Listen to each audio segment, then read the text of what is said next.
Angela Merkel, on a one-day flying visit to London today, warned she would disappoint anyone hoping she would either support or condemn the Prime Minister's EU reform agenda. David Cameron threw in tea with the Queen, lunch in Downing Street and a speech to Parliament for the German Chancellor, who went out of her way to praise Britain's role in European history. As our political editor Gary Gibbon now reports.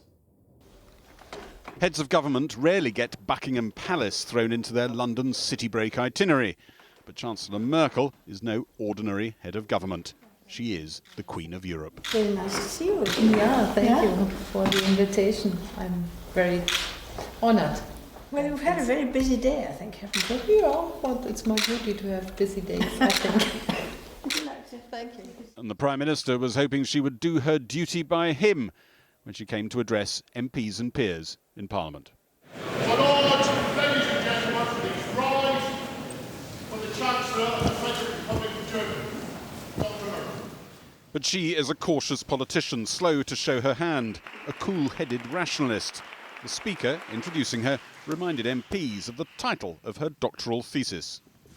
The Merkel doctorate is in a hard science, namely physics, and it involves, to be precise, and I quote, investigations of the mechanisms of decay reactions with single bond breaking and calculation of the velocity constraints on the basis of quantum, chemical and statistical methods. Most of her speech was delivered in German, but after hearing of how government sources had raised expectations that she'd dramatically back David Cameron's Europe strategy here, she opened in plain English. I've been told many times during the last few days that there are very special expectations of my speech here today.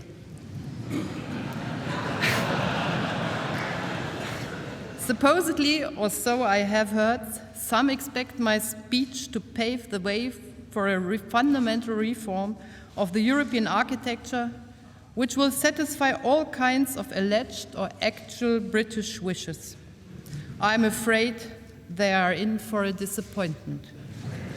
She closed her speech again in English, warning against those who hope for drastic change in Europe.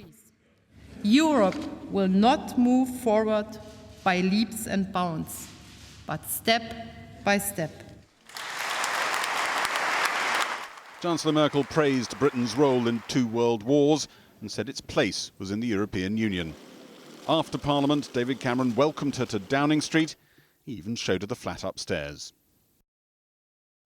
Chancellor Merkel's praise for Britain's historic role was effusive. Support for David Cameron's European mission to get a renegotiation followed by a referendum in 2017 was a bit more low-key. When I put it to her that some people in Number 10 suggest David Cameron's rather charmed her and that she sees him rather like a lovable but errant relation, she looked underwhelmed. Is it true you think of David Cameron as a naughty nephew? He laughs, she glowers. The biggest bit of help he might want is a categorical assurance that there will be a fundamental treaty ready for him to put to the British people by 2017. Is that a realistic timetable? Es ist für mich selbstverständlich, dass David Cameron. For me, it's a matter of course that David stands up for the UK's interest, and for him it is a matter of course that I stand up for Germany's interest. And the good thing is we've always found a solution in the end.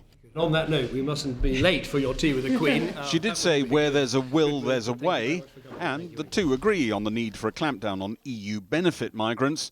But David Cameron's got many in his party salivating for a much bigger reshaping of Europe, and the Chancellor didn't give them much to chew on.